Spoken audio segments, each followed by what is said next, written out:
Good evening, everyone, and welcome. This is the 12th episode of Gamechangers Podcast.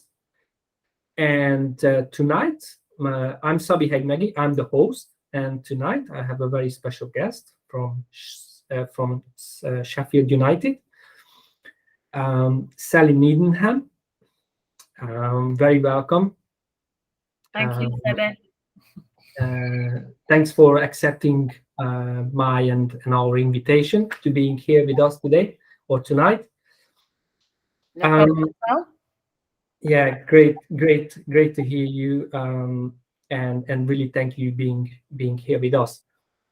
As I mentioned, my name is Sabi Hegymegi, and I am the host of today and the Game Changer podcast. This is the second international episode of this podcast, which aims to bring you guys every month, once a month, a topic and a special guest from the sports world who can share his knowledge and his experience or her experiences with us about different topics, different interesting topics that you'd not really hear maybe from the media or from the news.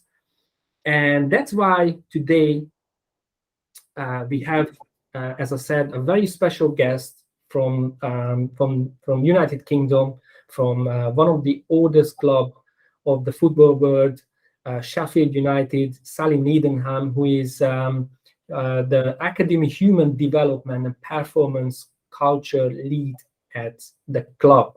So again, Sally, thank you for accepting my invitation and thank you for being here with us tonight.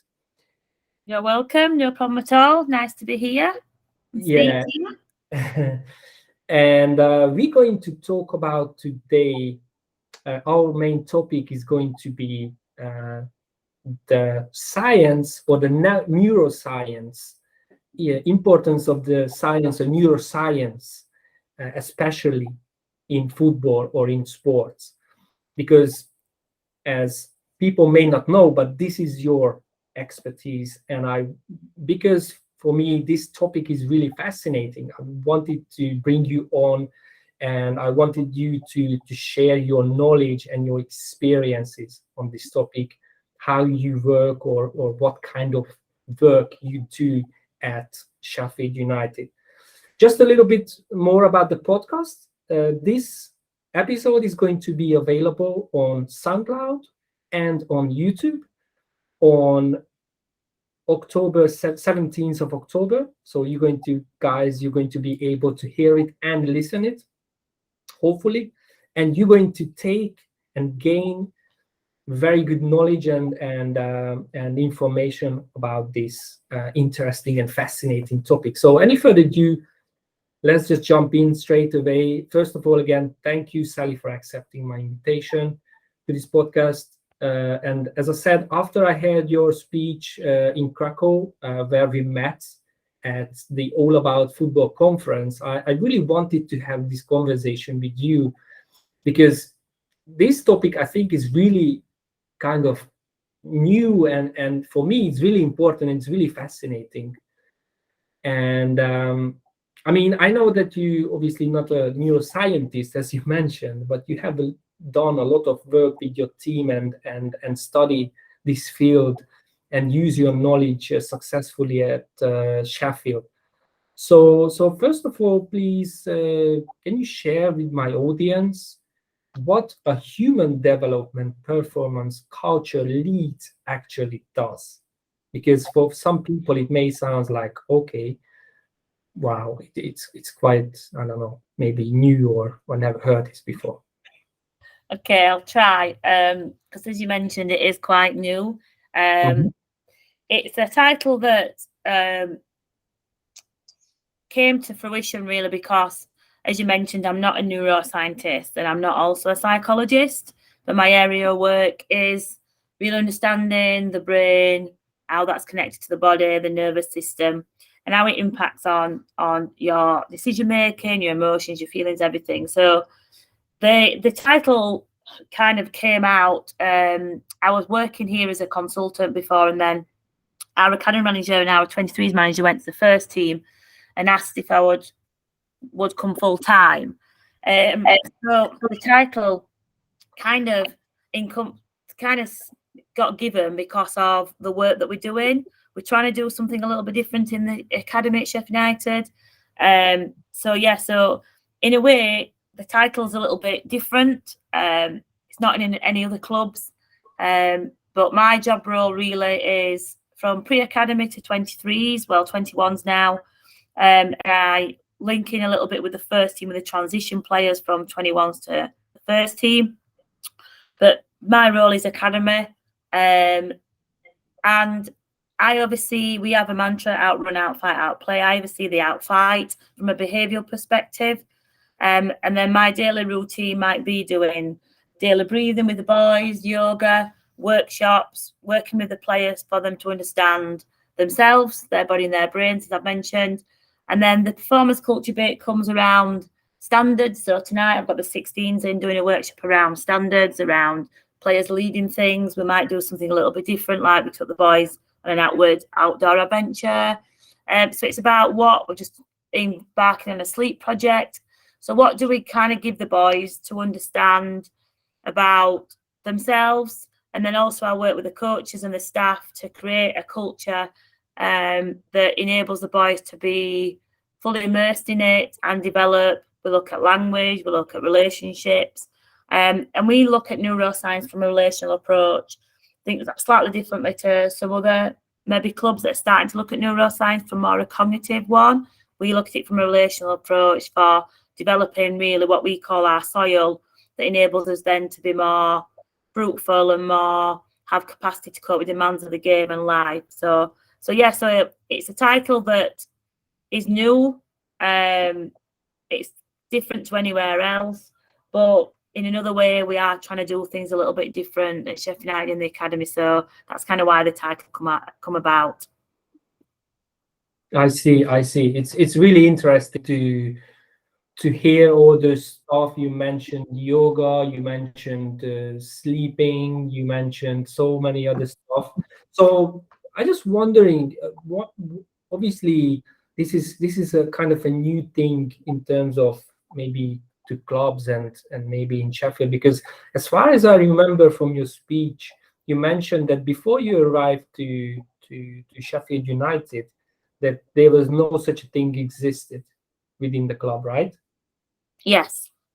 And so why did you guys start to shift your kind of coaching method towards more this behavioral approach, or to try to how does the whole thing works? How does improve the players you are working with?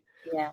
So how maybe yoga, like, maybe someone's wondering who would go to yoga classes and they think like, okay, I do yoga so that I can play professional football, or vice versa. So I mean, like, how does it working? Yeah, so when I first came in, our academy manager at the time, who was now with our first team, Jack Lester, didn't really want your traditional psychology. And my work had been mentioned to him for a few times. So I met with Jack and we kind of had a discussion around, I'm not sure if this neuroscience will work in football, but I've kind of got a hunch that it will. So we decided... Sorry to interrupt. Was it like kind of like a woman, how do you say, these intention thing, like instincts, woman sense? Yeah, no, not intuition, but intuition. I'd been looking at things in football. So I'd been doing a little bit of application when I worked at the FA, especially in the younger age bunch, so 5 to 12.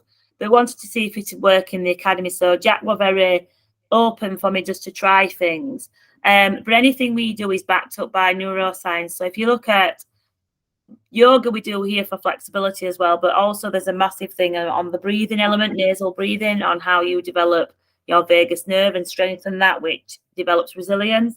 So we try to package things. We always give the boys a little bit of the why. So why we're going to try it, a little bit of the science, and then they have a feel of it and then sense it. And then some will like it and go with it and some don't.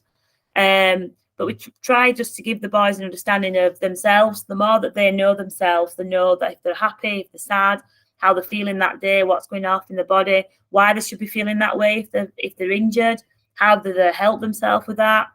So all that side of it, we try and give them the science of positive thoughts, what happens in your chemical response system when you think positively, what happens when you do journals, when you do breathing. So it was an area that Jack, being forward thinking, didn't want your typical psychologist coming in. He wanted to look at it from a behavioural or something different.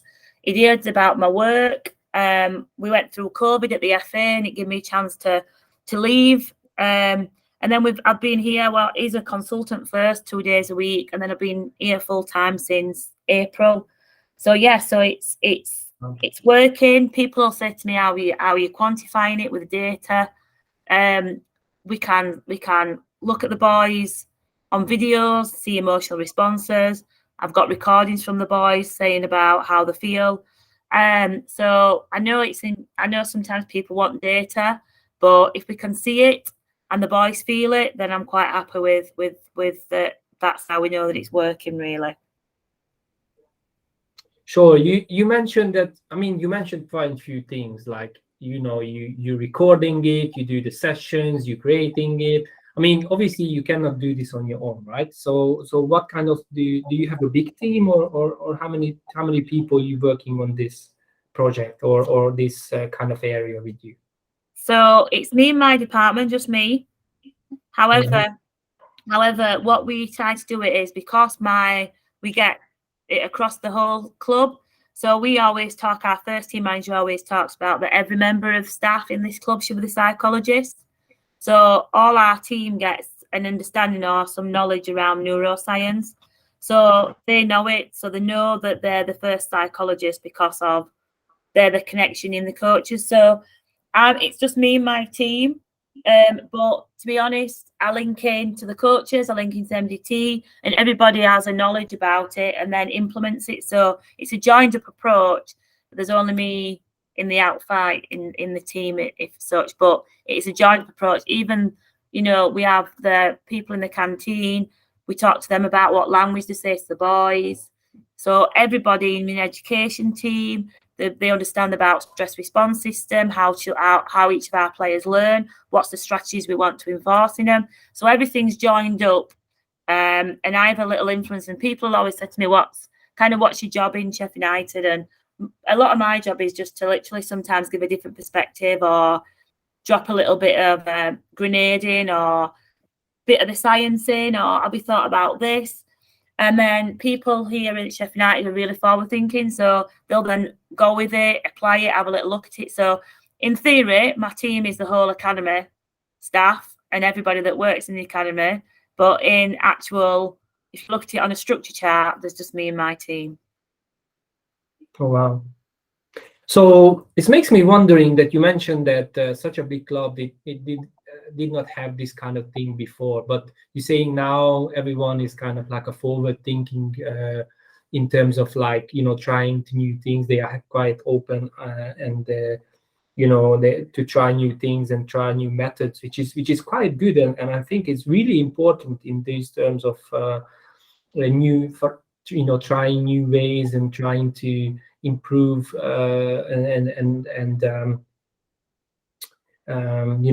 see things from a different perspective.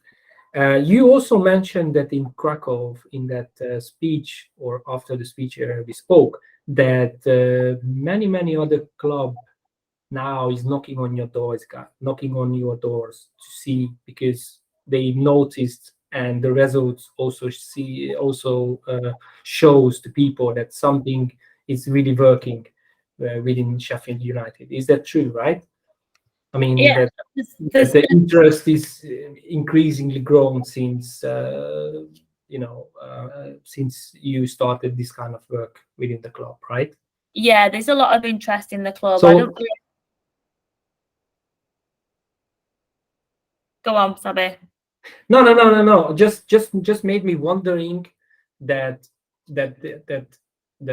people or the other clubs or leaders from other clubs or coaches from other clubs or experts from other clubs, they they don't use these methods within other clubs.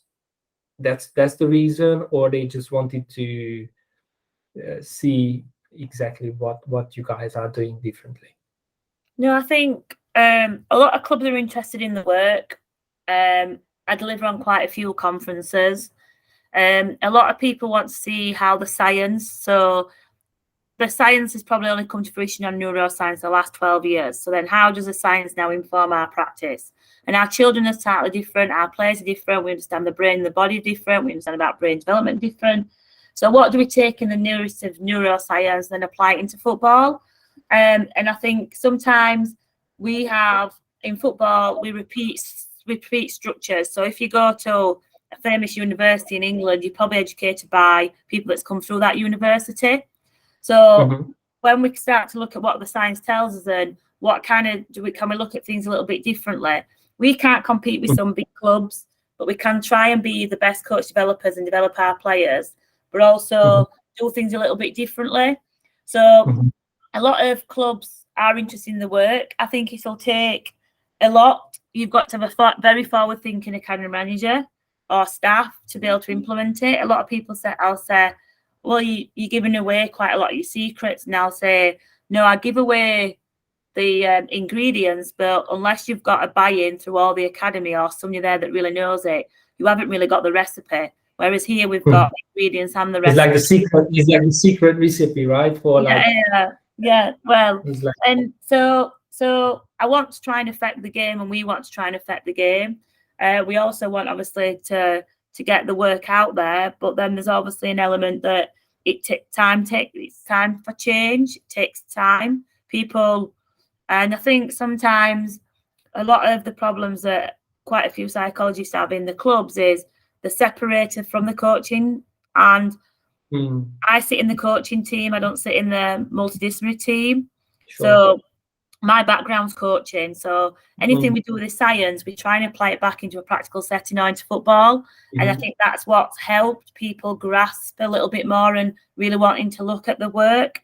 For example, like on Monday, I'm presenting on the Advanced Youth Award, which is our level 4 qualification at the FA. So I'm presenting some of the work on there to show what the science is and how you implement it. So the sciences come to fruition, like I say, it's new really, and probably what we know now will change because of the advances in technology. A lot of people are interested in it. Wenger tips it as the next big game changer. Arsene Wenger thinks neuroscience, the brain's definitely a game changer. So so we'll see where it goes, but we're in a good place here with it. So we'll see where it goes. Yeah, I can definitely see. As far as I know, I checked the results yesterday from the first team that they unbeaten so far in the league. So yeah, that's I'm sure it's you did your part as well in this. No, I don't take any credit for the first team. That my remit is very much academy. First team is first team. Jack and Paul Eckenbottom came through and very interested in the neuroscience, but they're very good at communication, the psych and social elements of the game to start with, before I came into this building. So the first team's success at the minute, there's nothing that doesn't link with me at all. That's very much them, definitely that. I see. So what is the youngest age that you're working with? So is it just from the 23 plus, or do you do from younger age? No, I go from, so my remit is from pre-academy across, but my really contact time starts at our under 9s. So 8 years old. So under 9s. So last night, under 9s, under 10s was in with me to do a workshop. I've been with the 15s. I've been all day with the 18s and 21s. And then tonight I've just done a yoga and breathing session and visualization with our 15s and then with our 16s. And then I've got the 16s in a workshop tonight. And then tomorrow I'll be traveling. We've got Bristol away. So the 18s travel tomorrow. So I'll travel with the boys tomorrow tomorrow night we'll do a walk and a stretch and some visualization for the game. Then the following day, and I'll be with the boys on Saturday. So my remit is very much throughout. So I'm just wondering that how these youngsters take those kind of new, probably for them is really new. I mean, like talking about visualization or breathing session or like yoga. How these guys taking those in, especially the very young ones. So how they like? Yeah, the very young ones do it at school now in England. So the very young ones, a lot of them know about yoga, know breathing. It's part of school. It's the changing in helping support our children in mental health. So a lot of schools do breathing, yoga, mindfulness things with them, gratitude corners. So the little ones, it's easier. Our 14s and 15, or our 15s and 16s that's just done it, we took them to Germany on a football tour. They did it there. They all buy in. Every age group has a tour when they come away. So we take them on a couple of days away. We do a lot of mindfulness activities, a lot of adventure activities. It's very much about developing the human. So that's kind of my rhyme. Even though we're on football tours, it's very much about human development. The younger ones are brilliant. 18s are brilliant. 21s, some buy in, some are not bothered. And that's fine because I don't want to force them. But some understand the neuroscience and then want to do a bit of breathing. Some come to me when they need the breathing. I need you. And some do it religiously every day. Wow. So and the more that I can work with our younger ones coming through, like we have now the 18s, our 18s, 9 of them came through our system. They've been doing a lot of this work for the last last obviously year and a half. So that now coming into the 18s, it's just norm. They use journaling, they use gratitude. It's all normal. So we can put it into them young. It's an easier process than later on. For sure. I mean, I was just thinking while you were talking, like, wish I could have that when I was like on 11 or 8 or in these ages, and wish we knew this kind of stuff when I was started to play football, and but there was different times, and there is no such a thing were even having in their minds, in having in people's minds. So but it's really, really good and really, really makes me feel, because I by myself, if someone don't know me, I myself, I do these things for a long time. I mean, gratitude, visualization, affirmations. I don't do yoga, but I know very well on those things, and I keep preaching about this for many years now, and trying to bring positive changes into people's and especially athletes' lives. Yeah. And yesterday I had a really good conversation with one of the, let's say, academy or pre-academy, or I know it's in England they call it different. Is how do you say? Not pre-academy, but what's that called? The foundation, right? Yeah. So I had a nice conversation with one of the like foundation leader from one of the club in here, Hungary, and then they just started to kind of shifting their thinking about these kind of topics. So and it's really, and it was just really was something. It was really nice to hear those things, because I think this is very key in terms of any sports and in terms of general in life as well. So I really appreciate and I really admire the role that you are doing. So you're doing a very good job. Thank you. So in terms of, since you started with Sheffield or before this kind of, so you obviously try to implement those things to daily life of the guys. What was the biggest discovery or biggest achievement, let's say, within the work that you have done so far with Sheffield, or for yourself from throughout this kind of position, or throughout this kind of I think for me personally, after I did the Advanced Youth Award, I wanted to know the science or the whys behind. So what is confidence? How do you develop it? Why, if you put this practice on, does it give you this? And I wanted to know the why. So I went and did a course, and that really gave me insight into attachment, brain development, child development, neuroscience. So that were a big game changer for me. Coming into Sheffield United, the biggest influence probably, there's been 3 players that I've probably worked with the most, and they're changing them and understanding themselves a lot. And just an odd text now and again for that I'd have been sent off a couple of weeks ago, or that's been, you've helped me to understand myself better. So these kind of priceless things. Yeah. Right? So I think for me, I had a big light bulb moment. But since I've come to Sheffield United, somebody once said to me, "You'll not know the impact until you've left." And I think that'll be, not saying I'm leaving, but I think when you're in it day in, day out, it just becomes norm. And then when you step away from it and then you come back into it, or you go see, or you go present and you hear other things happening from other clubs, and there's some really good practice happening in other clubs. I'm not saying there isn't.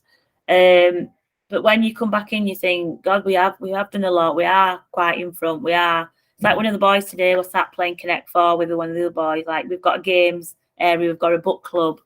And we're trying to support different things in. So I think for me at the minute, the boys taking it on, I think people are shocked. I get that question all the time. How do you convince them at like 16, 17, 18? I don't need to. I think the biggest challenge for me at the minute is time. I'm on my only person is me. So the time to be doing more things, trying to develop it more, I struggle with at the minute. And also my challenge is I still go and do other little bits outside to try and influence the game. And I think somebody said to me the other day about you need more influencers, and that it's going to be a pebble approach, not to get me more out there, but for people to see to understand about the work. Because at the end of the day, neuroscience is neuroscience. Anybody can go learn it. So it's not my work. It's just then how we've applied it at Sheffield United in the academy. I'm not really agree with this, because you need a personality for this, I guess. Not really, you can learn this, of course. This is science, but you need the kind of a different kind of approach and a different kind of way of thinking and approaching this kind of topic, I guess. Yeah. So? I don't think this is for everyone. Yeah, I agree. The academy manager will always say to me, the relationships that you have with the players is second to none. The first one that they'll call if there's a problem, they come to me. Our relationship with every player, I have a good relationship with every player. But they also know that sometimes I tell them very critical, but tell them honest. They trust me. I give them kind of the ownership as well. So our academy manager will always say to me that my personality and how the boys buy into then how I present it to them is probably one of the strengths of what we've got. And I think that's what sometimes, from a sociological perspective, that's probably how we get programmed into thinking about females. So definitely you need a good social engagement system for to be able to connect with a player. And we employed somebody perfectly for their social engagement system. They just come out of university. They were an intern with us. They wasn't highest qualified by any shot of the imagination, but their social engagement system to how they connect with our younger players just was phenomenal. So we gave him the job, and he's absolutely brilliant at it. If you're in every interaction you have with a player, if you're in connection with that player, it becomes an intervention. So you're basically developing their stress response system for more resilience. But you've got to have that connection. Yeah, for sure. Well, for those of you who just joined now to the conversation, this is the 12th episode of Gamechangers Podcast, and the second international guest I have on the podcast. Her name is Sally Needham she's Sally Needham from Sheffield United. She is the Academy Human Development Performance Culture Lead. And we are talking about the importance of neuroscience in sports and especially in football, and what kind of work she has done with Sheffield United since she joined. So Sally, thank you for being here with us. Carry on with the questions that I wrote down for myself. And one thing that I really remember that I mentioned to you after the conference, that you shared with us some small nuggets that who actually paid attention for your work and what you have done, and what you said during your presentation. It became really memorable, especially for me, for sure. I don't know others, but for me, sure. It was one thing that you mentioned, that for a goalkeepers, you don't, when the shooting is on, or the game is on, you not put the balls into the net, but you put the balls next to the net, so they don't psychologically, they don't think about they taking out behind from them, right? Yeah. So this something was really, for me, was really remarkable. So maybe can you share some like small nuggets with us? Yeah. Well, similar it's everybody's their own, because some of our keepers do prefer it in the net. So it's kind of like flipping it onto, because everybody's individual. But big things for me with the neuroscience stuff is there's three things probably you'll get them ready for before they start training. Personal greetings, so knowing the name because it hits the care circuit in the brain, noticing things about them so they know that then you've got a sense of belonging. Arrival activities, so you're activating the play circuit again and prime for learning, and it's helping the tempo of the session. And also arrival activities, structure boards. So structure boards is very much around telling them what's coming. So 6 o'clock, warm up, 6:15 session, 6:45 game, 7 o'clock at home. Because a lot of children will come into training and they'll go, what we're doing tonight, who we're playing at the weekend. And this is a clear indication that they're struggling with. When you're going to play? Yeah, probably a little bit of anxiety. So what we'll then say to them is, just concentrate on what we're doing tonight and I'll tell you later. But they can't concentrate on what they're doing tonight because they're worrying about what's coming next. So a lot of children need structure, especially coming through COVID. A lot more need structure. So the big threes for me will be personal greetings, arrival activities, structure boards before you start. Then on it, noticing behaviours. So massive. What's your body language saying? So our threat detection comes from our eyes to our mouth. So power of a smile is massive because you're relaxing threat detection systems in other people. And then fun games that enables them to practice the game. And then always check out at the end of the session to close the learning loop, and also check out for an emotional and social responses. So there's a couple of things before it. While you're in it, notice the children and be regulated yourself. Biggest thing I think I said at the conference as well was, if you have a dysregulated child and you're dysregulated an adult, you can't calm them down. So you've got to be regulated yourself to help then behaviours that happen in sessions. And always check out, because you're closing the loop. That's what we need in kind of our nervous system as well. Sure. So you mentioned 4 key things: greetings, Yep. Arrival activities, Yep. Behavior check, Yep. and fun games. Yep. That's it, right? Structure boards. Structure boards, yeah. Yeah. And a little check out at the end of the session.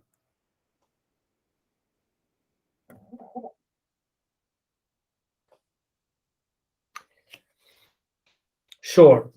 And also you also mentioned that before the games they have like a list of music, then everyone's favorite can be played. And this was also remarkable for me, and I remember this as well. This was something really good, and I'm not sure that many clubs or many teams are doing this, but it can be really cool as well. Yeah, we use a lot of the first team songs that they play at the first team matches. We have the coming out when the first team come out, their theme tune. We have what gets played. So then basically when you're playing it, it's like anything. If you have an emotional connection with a song, when it comes on, it evokes an emotional response. Sure. So we're trying to learn some neurological development already through the little ones. They have the music on in here and a night, and we try and use the same songs, and we use it as playlists.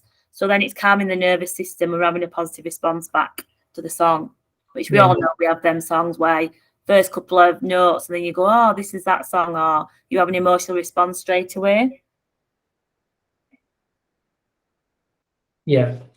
One of my few last questions that I have in here, that you mentioned quite a few times that, and I know you mentioned in your presentation as well, and I know the club that has that outrun, outfight, and outplay. Yeah. Kind of like way of thinking and a way of doing things. But what does it mean for you in your daily job? Like how does it applies to your what you are doing, or what you are trying to do during your daily job? So out my area is outfight. So we have 3 areas in that: ownership, communication, and steel, which is resilience. So ownership is that they take ownership of their own behaviours and their own learning. So they're immersed in that. Communication is about verbal, non-verbal, and how they influence other people's nervous systems. And then steel is about pressure. So review pressure as a reward. So can they actually be having a really bad day, touches all over, but can they still go get on the board? Are they still out fighting at the end of the day? So them 3 things are really pushing. So understanding where they are, understanding their emotions and feelings, but still carrying on, still pushing, still working hard, still trying to get on the ball, still fighting. So that the fact that we have a control, but we use our aggression or our passion to try and influence our performance as well. I see. Do you really need to fight with these guys, or do you really need to fight in your daily work or your daily job? No, definitely not. So that's the mantra we have. We have outrun, outfight, outplay. And so it's a case that we outrun teams, we outfight teams, we outplay teams. For sure. Yeah. And then obviously, because we're talking about game-changing podcast in here, and the reason I want to do this, because I want to talk to people who really are the game changer of they're really top of their game. They really achieve something remarkable, or they really have something special knowledge they can share with us or with the audience. If you think about maybe your personal life or your careers, maybe in the football or in Sheffield, what was so far the game changer moment, or the game changing moment that you think that or you can think about that, this, if I think about this, that it really turned things around and it really made, I don't know, a huge significant change in my life. Yeah, I think the course that I went and did after that Advanced Youth Award, when I went and did a course in child development, so attachment theory, neuroscience, brain development, because for the 12 months that I was on it, maybe even longer, for one, you basically went through all your behaviours, what happens in your brain, how that plays out. So for me, it was probably 12, 18 months of therapy, which I absolutely loved, understanding myself more. Why am I like I am? How I do that? What's happened with that? And then that gave me a lot of the answers that now underpins all the work. So for me, that were a massive game changer for me personally. So doing that course and understanding about this, it really did put me into this field now and has definitely like changed my perspective and where I wanted to be. So I think that's a big one. But I always say that I have the qualifications in the football, and people said to me, I can't believe you have both quals and one of only a couple of females, but you don't work in the national setup. And I've always said that when I leave this earth, hopefully I will be influenced quite a lot rather than just get a World Cup medal. That means more to me. So I think for me personally, I probably don't know the effect yet. I think you should. I think you already made quite significant. Yeah, maybe so. But definitely for me personally, the course that I went on to definitely opened my eyes to all this stuff, and then that's been able for me to apply it. So that was definitely a game changer for me. Just for personal interest, is that course available still to anyone, or is only available in the UK, or is it online, or no, it was through a company called Thrive Approach, but it's not available online, and it works with practitioners that work in schools. It was just that I went on it and then tried to apply it to football. They do some free like webinars and things, and free courses and Thrive Approach. But yeah, it's not. It's you have to be working in a school in England to access the course. Sure. I know that you do a lot of courses as well by yourself. You teaching and you sharing your knowledge, and that's how we met. Through a conference or a course. How do you call it? Where are you? I know you mentioned that in Monday you're going to be in. I'm going to be Monday. I'm presenting at the foundation phase for the site block of the Advanced Youth Award for the FA. I'm presenting at the Training Ground Guru Conference in a few weeks. But yeah, it's more ad hoc a little bit. People tend to come and ask, and I do little bits, but I've not got a website. I've not got anything that's like concrete and anything. I have obviously my Twitter that I post a lot of it on, but sometimes not as much lately. But yeah, the work is out there. Yeah. No, what I wanted to ask is like where people can see you next in a conference, or like where people can hear your message, and where people can access your like your story or your knowledge. Well, on Twitter, you can follow me on Twitter. My next conference is probably before the podcast goes out, so that'll be in September. I am presenting in a summit in the World Cup, but that's in Dubai, so that's probably not accessible. Wow. Yeah, so you got invitation from. Yeah, so I mean, I'm not Twitter, you can access it if you Google me. Sometimes some of the podcasts that I've done, other places have come up. But yeah, that's not really. I don't really know where they can see me, to be honest. But if they Google, I'm sure they'll see a lot of the work that's out there anyway. Yeah, I did it, and I saw that people can see that what you have done for the FA, for the foundation, and also. Sorry. Yeah, definitely. And of course, what for Sheffield as well. Well, I think you shared a lot of information with us. I mean, I made a lot of notes, and not just now, but before on the conference as well. Yeah. We actually arrived to the end of this great conversation. I really enjoyed it. And I really appreciate that you come along and you accepted my invitation to this podcast. No problem. I hope so that people who listen to this, they're going to have a lot of to take away. And so because you shared a lot of golden nuggets, so. I'm really hoping that coaches or team staff who are going to listen to this, or maybe players or athletes from different sports, because their stuff can be implemented to different sports as well. I believe so.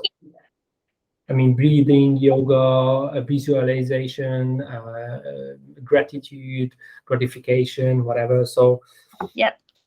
For definite. so, sorry? I suppose for definite it can.